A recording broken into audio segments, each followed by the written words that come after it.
Hello, my name's Michael Conneely, and this is part 2 of a 3-part video series with associated blog post linking Vedic astrology to psychodynamic Western astrology and healing modalities. So this is the second video, and it's entitled The Fuller Landscape of the Self and Healing Modalities. So at this point I want to raise the crucial key question: what is the fuller landscape of yourself? Imagine a full-size page, like a map of the self. There is actually a map of the self shown in the associated blog. Now, in the top right corner of this map of yourself is a little sector, a corner that might be called our persona. This is our self that everyone sees and thinks is us. But see behind that little corner a huge range of mountains. And know that behind the range of mountains lies, invisible until we explore it, the true vastness of the landscape of ourself. Much, much bigger than the little corner that people think is us, just seeing our persona. And in that vastness lie many things. For example, our animus and our anima, the sense of masculine and feminine within us.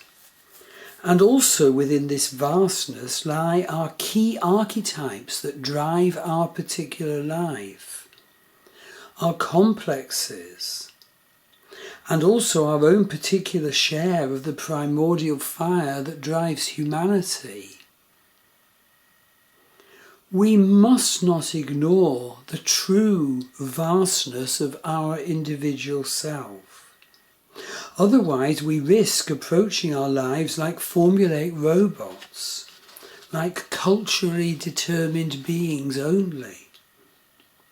We need to use the declarations of Vedic astrology to its fullness, and more than that, we also need to use key methods to contact these vastly powerful additional dimensions of ourself.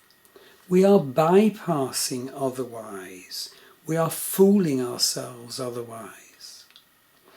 And in contacting this vastness of our buried unconscious self, we also need certainly to draw upon the buried power that is there to become the fullness of ourself. We certainly need to tap into our intuitive powers that our upbringing and society have often denied we have. We need to gain access to the fullness of ourself that lies behind the persona, the self that everyone sees as us. How do we do this? Well, methods of doing this include such approaches as shamanic healing techniques. I've been working as a shamanic healer for the past 26 years. There are wonderful healing techniques. There's also dream work, certain magical work. Embody work can be so important because we can be cut off from our body. There's vision work and scrying. There's relationship counselling. In the shamanic healing techniques, I'd certainly include soul retrieval. It could be that due to trauma in our upbringing, part of us is split off. And the trauma is so powerful we deny that that part is there split off, the little Michael aged 11 or whoever it is. But that split off subpersonality, that split off being, has great power. It can direct our lives, and we're left wondering, well, why did I do this? Why do I do that? And so there are techniques in soul retrieval of finding and contacting the split off part of yourself, and then lovingly a process of healing the anger and hurt and integrating the split off part into yourself. I mean, the spiritual intrusions healing, the list is long. I do a shamanic healer course, by the way. It's on my Druid Forest School website. So I'll just give one simple example of something I feel we can often need to do, and that is to identify and lovingly heal damaged or damaging faces of each of the 4 elements in our life. Vedic astrology is wonderful in pointing to the value and role of the elements in our incarnation. But if we're to succeed in a loving, successful life, we also need to heal the damaged self dimensions that are our negative reception of earth, air, fire and water. And so these can be envisioned in front of us and compelled to be in front of us and given loving healing and then integration. It could well be that, like me, you have damaged receptions for the element of earth or the element of air, your utterance or conceptualization. Fire, your will.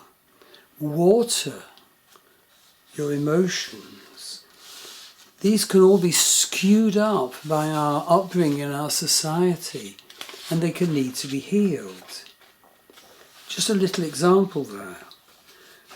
Now, what Vedic astrology can offer us is a vastness that is astonishing and of such inestimable value, irreplaceable value. But my point is that to fully benefit from it, we need to go further than its immense traditional formula. Let's look a bit deeper into the wonders of Vedic astrology.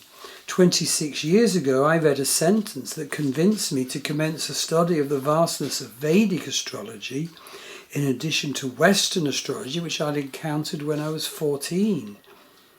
What happened was I read a sentence about moon in the Gandanta and what that means.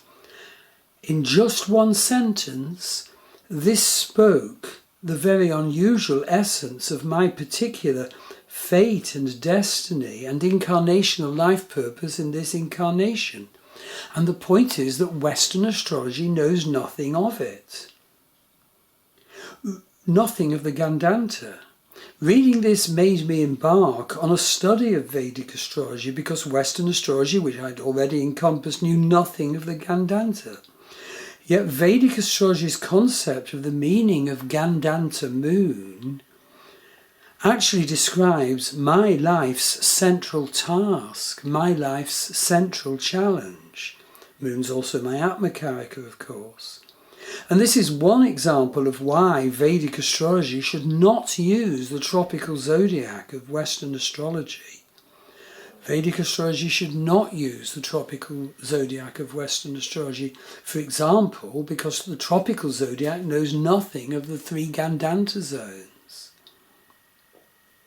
The teaching I stumbled on from Vedic astrology 26 years ago is that my moon in the Gandanta at the very, very end of Pisces meant that mother will not be there for you, and so you must learn to mother yourself.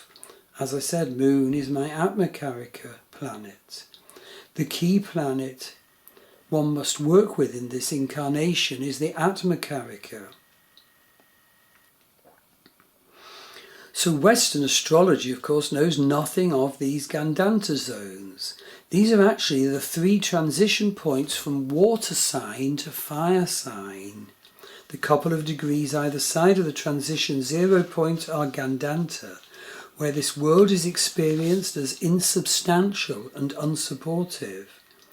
Now, the nearer to the 0 point a planet is, the more the person will be exposed to the insubstantial and ultimately unsupportive nature of human life on this earth. And in fact, having a planet deep in the Gandanta does potentially offer to the person the perception that this world, Mahamaya, is not fully real or supportive, so that what we need to open ourselves to is what lies beyond. In Buddhism, the void; in Hinduism, the God realm.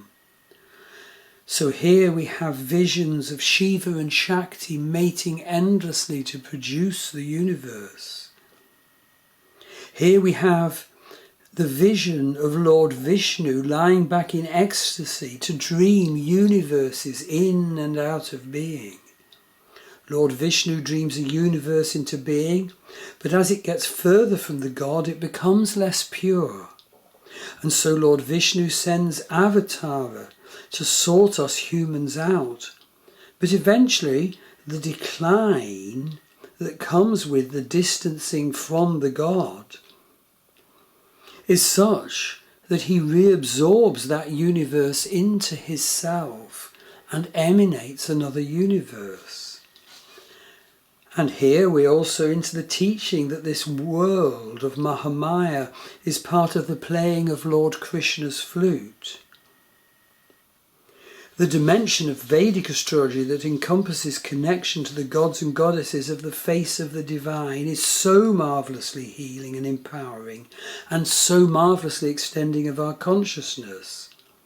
And there is the dimension in Vedic astrology where each planet has a divine nature. And it's such a crucial dimension of our understanding of our life to develop the understanding that a planet that appears in our particular life is a matter of actually learning to perceive the divine face of that planet, whereas at the beginning of our life we just see our planets through, as it were, filters rather than a more divine connection. Filters like the sign they're in, the house they're in, the aspects they're in. And these prevent us at first in our life for appreciating the needed appreciation of what are the divine dimensions of Mars or Saturn or Pluto, etc. This is another example of the way Vedic astrology can be used to a much vaster way than just the brilliant intellectual formula. Vedic astrology can, of course, also so well describe the scripts of our consciousness, of our behaviours, of our egoic self. But the key challenge is to see the greater vastness that is within each of us as well. That great landscape behind the mountain range of the unconscious, the shadow you, the shadow me, the dream life you, the dream life me, the denied parts of ourself, denied due to hurts, guilt, secrets, etc., that need to be brought to the light, otherwise their weight weighs us down and prevents us from receiving fully the light of the divine ever flooding down through Ketha, our crown chakra, and through our body. As we develop our abilities to see more fully these vaster dimensions, the key task then is to use that perception to heal and grow. And so please now go on to the part 3 video in the newsletter, in this key statement of linking Vedic astrology to psychodynamic Western astrology and healing modalities. And part 3 is entitled Bringing Vedic Astrology and Western Astrology Together. You can see all the links for the September Astrology and Healing newsletter on the September page on my Star Wheel Astrology website. And do get one of my very deeply perceptive and healing astrology readings by going to the buy page on my Star Wheel Astrology website. And I very much look forward to working with you. Thank you.